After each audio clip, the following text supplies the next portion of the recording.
예수님은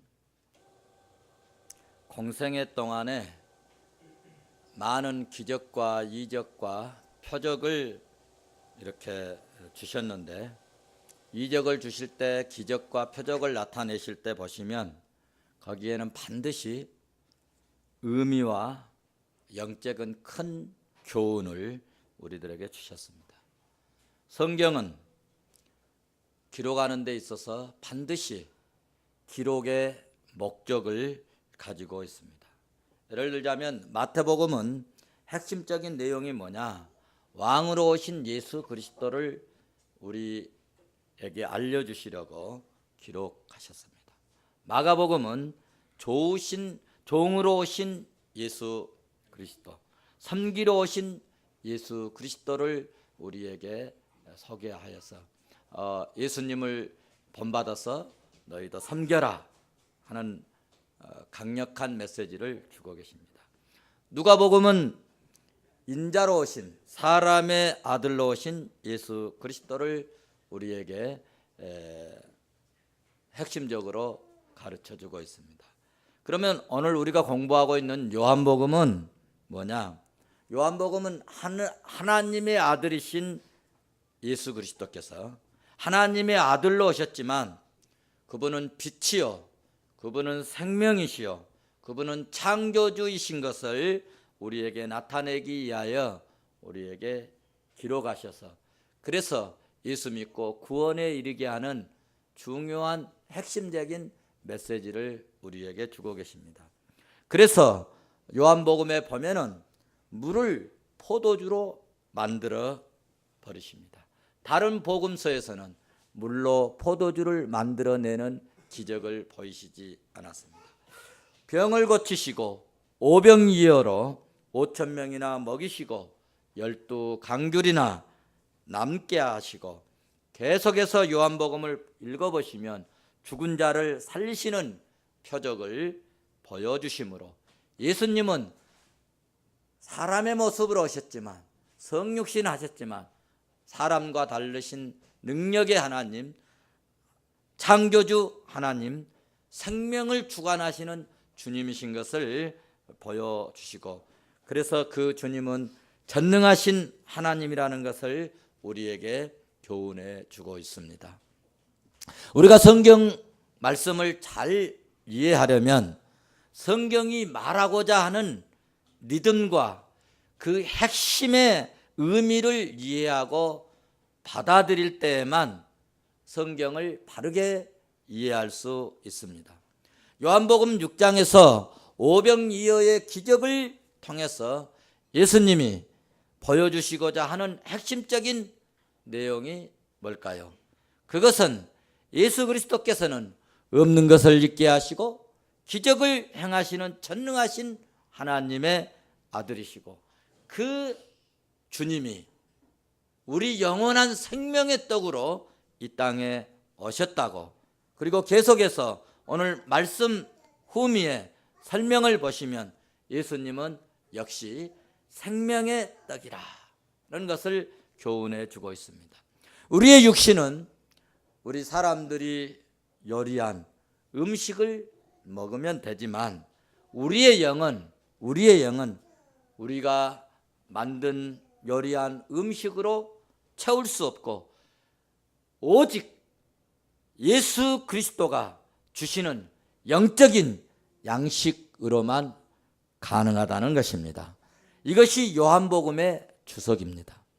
그런데 기적의 현장에 있었던 이스라엘 백성들은 이런 사실을 전혀 이해하지 못했다는 사실입니다. 육신의 양식도 중요하지만 영적인 양식은 여러분 참으로 더욱더 중요합니다. 우리가 진리를 이해하려면 영적인 눈이 떠져야 합니다. 여러분, 성경은 성령의 감동으로 기록되어 있기 때문에 성령의 역사가 아니고는 이해할 수 없습니다. 잘 배운 사람, 학문을 많이 하는 사람, 머리가 좋은 사람도 성령의 감동이 없으면 성경 말씀을 이해되지 않고 믿어지지 않습니다.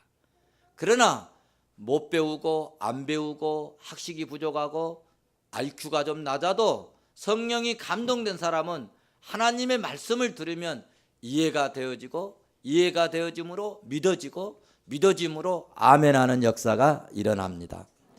그래서 에베소서 1장 17절 말씀을 가서 보시면 계시의 정신을 너희에게 주사, 계시의 정신을 너희에게 주사 하나님을 알게 하시고, 계속해서 18절 말씀을 보시면은 너희의 마음의 문을 밝히사, 너희 마음의 문을 밝히사, 그의 부르심이며 소망이며 성도 안에서 그 기업이며 영광의 풍성함이 무엇이며, 계속해서 19절 말씀 보시면은 그의 힘의 이력으로 역사하심을 따라 믿는 우리에게 능력의 지극히 크심이 어떠한 것을 알게 하려 하심을 위하여 간구한다라고 사도 바울은 말씀하고 있습니다.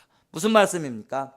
계시의 영이, 성령의 영이 우리 속에 역사하셔야 전능하시고 전지하신 하나님을 알고 우리의 마음의 눈, 이 우리의 영의 눈이 떠야 하나님의 그 신비한, 그 신령한 그런 오묘한 하나님의 이력과 능력을, 하나님의 역사하심을 알 수 있다는 것입니다. 우리 성도들은 그러므로 계시의 영, 성령의 역사하셔서 믿음의 눈이, 마음의 눈이 열려져서 하나님의 능력과 하나님의 신령한 신비한 세계, 하나님의 은혜가 얼마나 크고 위대한지를 깨달을 수 있기를 주의 이름으로 축원합니다. 본문 말씀을 통해서 얻을 영적 교훈은 크게 세 가지인데요. 첫째는 믿음의 훈련입니다. 오병이어의 기적을 행하시고 나서 예수님은 자기를 억지로 임금 삼으려고 하는 그런 것을 아시고 혼자서 어디로 가셨죠? 산으로 가셨습니다. 제자들은 배를 타고 가버나움으로 가는데 갑자기 예기치 못한 강한 바람이, 풍랑이 불어닥쳐서 배가 침몰 위기에 처하게 되었습니다. 조금 전에는 오병이어의 기적을 체험했습니다. 큰 은혜를 받았어요. 보리떡 5개와 물고기 2마리로 세상에 5,000명이나 먹고도, 아니 내놓은 것보다 더 많은 12강귤이나 남기게 하는, 거두게 하는 그런 신비한 역사가 일어났습니다. 여러분, 오늘 제자들은 오병이어의 기적, 그 놀라운 정말 신비하고 상상을 초월하는 그런 은혜를 체험하고 큰 은혜를 받고 난 직후에 바로 역경이 찾아왔다는 것입니다. 그러니까 여러분, 은혜 받고 나면요 대체적으로 시험거리가 옵니다. 또 은혜가 역사하고 성령이 역사하면요 마귀들이 야, 저 믿음으로 막 살려고 하니까 공격하자 해가지고 막 공격에 올 때도 있어요. 그래서 부흥집회 은혜 받고 나면 또 시험거리가 오고 말이에요. 그런 경우들이 참 많이 있습니다. 여러분, 그것을 이길 수 있기를 바랍니다. 그 당시 제자들의 마음 상태를 6장 오늘 본문 19절을 보시면 잘 알 수 있는데요. 제자들이 노를 저 10여리쯤 가다가 예수께서 바다 위로 걸어 배 가까이 오심을 보고 뭐 했다고요? 두려워하거늘 말씀했습니다. 여기서 두 가지 발견할 수 있는 것은 제자들이 두려워했다는 것입니다. 여러분, 두려움은 하나님이 주신 마음이 아닙니다. 하나님은 두려움을, 우리 마음속에 있는 두려움을 제거하시려고 하시는 하나님이십니다. 그러면 두려움이 언제 생기느냐? 두려우면 두 가지로 현상에서 나타나는데, 첫째로 죄를 지으면 두려워요. 죄를 지으면. 운전하고 갈 때도 내가 정상적인 속도로 가면 교통순경이 있어도 전혀 괜찮습니다. 그런데 100km로 달려야 하는 구간에서 150km로 달릴 때 교통수경이 나타났다. 그러면 발이 어떻게 돼요? 발이 오그라지는 거죠. 깜짝 놀라는 거죠. 죄를 지으면 두려움이 생깁니다. 또 두 번째로는 언제 두려움이 생기냐면 믿음이 없으면 두려움이 생깁니다. 믿음이 없으면. 믿음이 없으면 안전벨트도 2개, 3개 막 매고 싶고요. 제가 우스갯소리로 말씀드리면 그 목사님들 박사과정 하는데 12명 데리고 미국을 갔습니다. 이제 그 계절학기 강의를 이제 듣고, 그리고 한 3, 4일 여유가 있어서 이제 라스베가스에 가서 그 경비행기 타고 어디를 갔냐면은 이름이 얼른 생각 안 난다. 그 뭐죠? 그랜드 캐년. 그랜드 캐년을 가는데 그 차로 가면 8시간 걸립니다. 그래서 제가 차로 가는데 그 차길이 얼마나 힘들어서 다음에는 내가 차를 안 타야 되겠다. 그리고 이게 이제 또 관광버스는 뒤에 이 목이 다 이렇게 기대게 되어 있는데, 미국의 16인승은요 이 받침대가 뒤에가 없습니다. 장거리를 가는데 목 받침대가 없으니까 이게 이제 뭐 가다가 좀 졸기도 하고 뭐 이렇게 기대야 되는데, 받침대가 없으니까 목이 얼마나 아픈지 몰라요. 그래서 다음에는 절대로 이 차를 안 타야 되겠다. 그래서 이제 갈 때, 그때 우리 김선주 집사님이 이 여행사 직원이셨어요. 그래서 김선주 집사님께, 집사님 우리 미국 12명 가는데 어떻게 좀 차량 뭐 이렇게 다 할 수 있냐고. 그래서 할 수 있대요. 근데 우리 집사님, 제가 그런 얘기를 했더니 12명 가는데 48인승 대형 버스를 그래서 이제 차가 딱 다르면 이 식당이나 어디 되면은 이제 차 한 차 손님 왔다 하고 좋아라 하잖아요.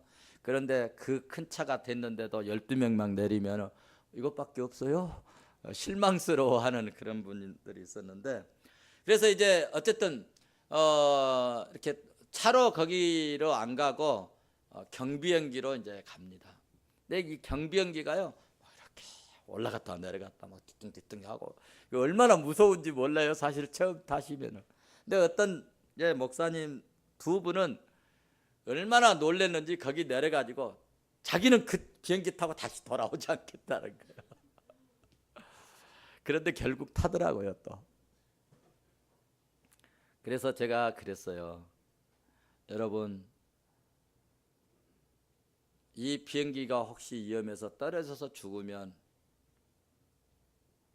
사모님들이 힘드시니까 여러분들 보험을 3억짜리를 우리가 출발할 때 보험을 들었으니까, 여러분 여기서 죽으면 사모님이 3억 가지고 편히 사시니까 제발 좀 불안해하지 마시고. 그러니까 더 꽉 떨어졌더라고요.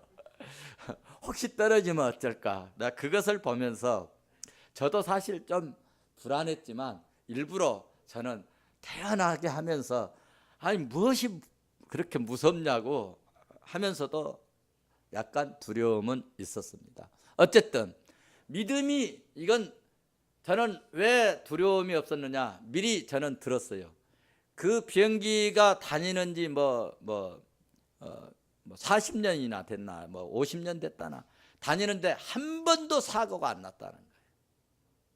그래서 아무리 움직여도 큰 비행기는 사고가 나도 이 비행기는 절대로 안전합니다 하는 얘기를 미리 들었어요. 그래서 저는 아무리 이렇게 해도 그냥 흔들리기만 하지 이건 사고 안 난다, 이런 어떤 믿음이 생겨가지고 불안한 요소를 제거하게 됐어요. 그래서 여러분, 신앙도 영적인 것도 믿음이 없으면 뭐가 생긴다고요? 두려움이 생긴다는 것입니다. 두려움이 생길 때 두려움을 떨쳐버리는 그런 비결은 뭐냐? 하나님을 의지하는 겁니다. 하나님을 믿고 신뢰하면 두려움은 극복할 수가 있습니다. 이사야 41장 10절에서 그러므로 말씀합니다. 두려워 말라, 두려워 말라, 내가 너와 함께함이라. 놀라지 말라, 나는 내 하나님이 됨이라. 내가 너를 굳세게 하리라. 참으로 너를 도와주리라. 참으로 나의 의로운 오른손으로 너를 붙들리라. 그러니 두려워하지 말라는 말씀입니다. 내가 함께 해줄 테니까, 내가 너를 붙들어 줄 테니까 나를 믿고 두려워하지 말라는 말씀입니다. 사랑하는 성도 여러분, 세상 일로 인하여 여러분 두려워하지 마십시오. 하나님은 우리를 지키시는 전능하신 하나님이십니다. 두려운 일 생길 때 주님을 믿고 의지해 보십시오. 반드시 두려움이 물러가는 역사가 일어날 줄로 믿습니다. 두 번째 교훈은 어떤 어려움이 있어도 노젓는 일을 쉬어서는 안 된다는 것입니다. 제자들은 두려움이 있었어요. 큰 역경의 밤이었어요. 고난의 고통의 밤이었습니다. 그럼에도 불구하고 그들이 했던 것은 계속해서 노를 저었다는 이야기입니다. 이것이 참으로 중요합니다. 고통과 두려움이 있고 고난이 있고 시련이 있고 환난이 있어도 노젓는 것을 포기하지 않았다는 것입니다. 한번 받아서 하십시다. 노젓기를 포기하지 말라. 오늘 본문 6장 48절 보시면 바람이 거스림으로 제자들이 괴로이 노젓는 것을 보시고, 누가 보셨어요? 주님이 보셨습니다. 그렇습니다. 예수님은 우리가 괴로이 노젓는 것을 지켜보고 계신다고 하는 사실입니다. 힘들고 어렵게 노젓는 모습을 주님은 오늘도 불꽃 같은 눈으로 내려다보고 계신다는 말씀입니다. 여러분, 성경을 읽어보십시오. 하나님께서 크게 쓰신 훌륭한 일꾼들을 여러분 봐보십시오. 훈련 없이 그냥 된 사람이 있습니까? 다 괴롭게 노젓는 사람들을 하나님은 불러 쓰신 줄로 믿습니다. 어떤 어려움 속에서도 좌절하거나 포기하지 않고 노젓는 사람에게 하나님은 이대하게 사용하신 줄로 믿습니다. 요셉을 봐보십시오. 종으로 팔려가고 하나님 말씀 따라 율례와 법도를 지키면서, 의리를 지키면서, 믿음을 지키면서 살았지만 결국은 감옥에 들어갔습니다. 괴롭고 고통스럽게 노젓는 인생이었잖아요. 그러나 한 번도 좌절하거나 신앙을, 믿음을 쉬지 않았습니다. 모세도 그랬습니다. 자기 민족 하나님의 백성들을 위해서 살아보겠노라고 현실 속에 뛰어들어갔는데 결과는 강야로 도망쳐야 하는 참으로 안타까운 신세가 되었고, 그 일로 인해서 40년 동안이나 미디안 강야에서 인생의 노를 저어야 했습니다. 다윗도 봐보십시오. 나라와 민족을 위해서 그렇게 믿음으로 나가서 싸워서 공을 세웠지만 사울 왕으로부터 그토록 미움을 받아 죽을 고비를 여러 번 넘기면서도 한 번도 좌절하거나 낙심하지 않고 믿음의 노를 저은 사람입니다. 그럼 그 결과는 어떠했습니까? 마침내 하나님께서 그들을 위대한 왕으로, 위대한 국무총리로, 민족의 지도자로 그 시대에서 가장 위대하게 요긴하게 쓰임받는 축복의 종들이 되었지 않습니까? 사랑하는 성도 여러분, 어쩌면 하나님은 괴로이 노젓는 과정을 통과하고 노젓는 훈련이 끝난 다음에 멋지게 위대하게 사용하신 줄로 믿습니다. 자, 그러면 성도 여러분, 지금 나를 한번 돌아봐 보는 시간을 가졌으면 좋겠습니다. 지금 나의 한계가, 나의 단계가, 상황이 노젓는 단계인지, 나의 삶에 아무런 발전도 없고 아무리 기도해도 식구가, 남편이, 아내가, 자녀들이 변함이 없고 진전도 없어요? 그래서 불안하고 답답합니까? 그러나 여러분, 뭔가 생기는 것이 없고 진전이 없다고, 답답하고 고통스럽다고 노젓는 일을 포기하면 안 됩니다. 믿음의 정신은, 하나님의 정신은 계속 그물을 던져야 하고 계속 노를 저어야 하나님은 그것을 보시고 때가 되면 하나님께서는 나를 들어쓰실 때 그때가 반드시 온다는 말씀입니다. 베드로도 계속 그물질을 밤새도록 잡힌 것이 없지만 했을 때 마침내 주님은 찾아주셔서 엄청난 성공의 어부가 되도록 만들어 주셨습니다. 아무리 바람이 불고 풍랑이 일어나고 여리고성과 같은 여러분 장벽이 있고 요단강이 가로막고 있다 할지라도 노젓기를 계속하고 믿음의 길을 걷고 걸어가면 반드시 전능하신 하나님을 만날 때가 온다는 말씀입니다.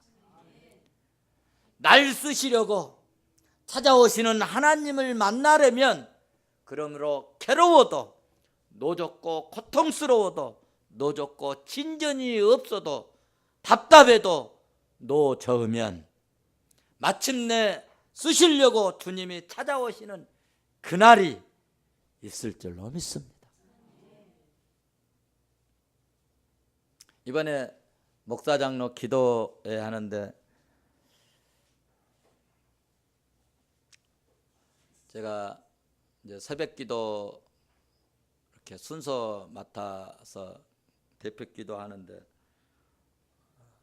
그 설교하시는 목사님 말씀에 참 제가 은혜를 받았습니다.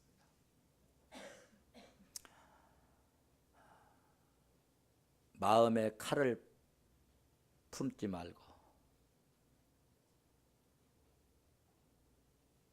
또 칼을 가지는 자는 반드시 칼로 망한다.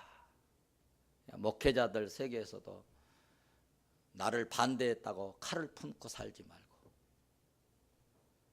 또 성도들 간에도 뭐 내 의견과 안 맞다고 분노의 칼을 품지 말고 칼을 쓰면 칼로 망하고 사울은 칼을 쓰는 자여서 칼로 마지막 죽을 때도 자기 칼에 엎드려서 죽었다. 그런데 다윗은 그 어려움 속에서도 수금을 가지고 다녔다. 그래서 우리가 수금을 가지고 살자.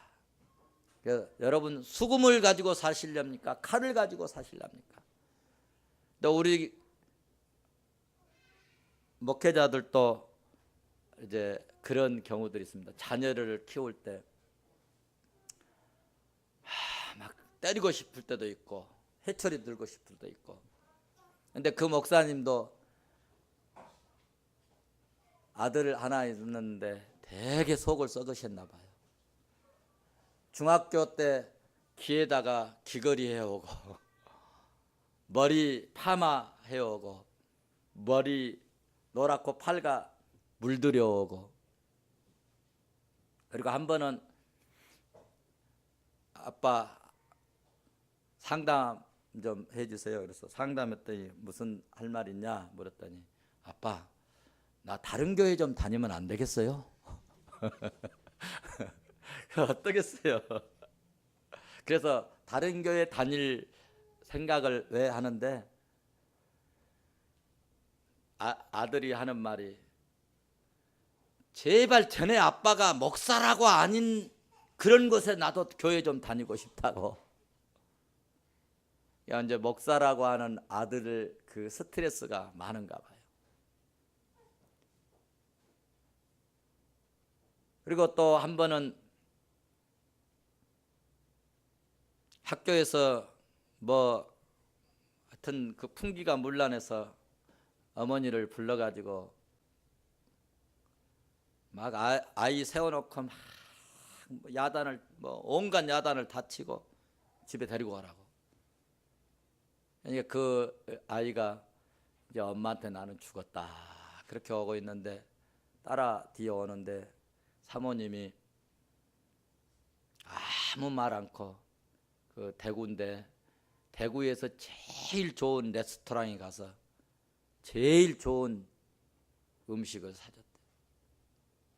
그런데 아버지한테 다른 교회 다니라고 할 때, 그러면 어떤 교회 가고 싶냐? 아버지가 좋은 교회 소개해 주마? 그랬더니 아버지 제가 알아서 갈게요. 그런데 아직도 안 갔답니다. 그리고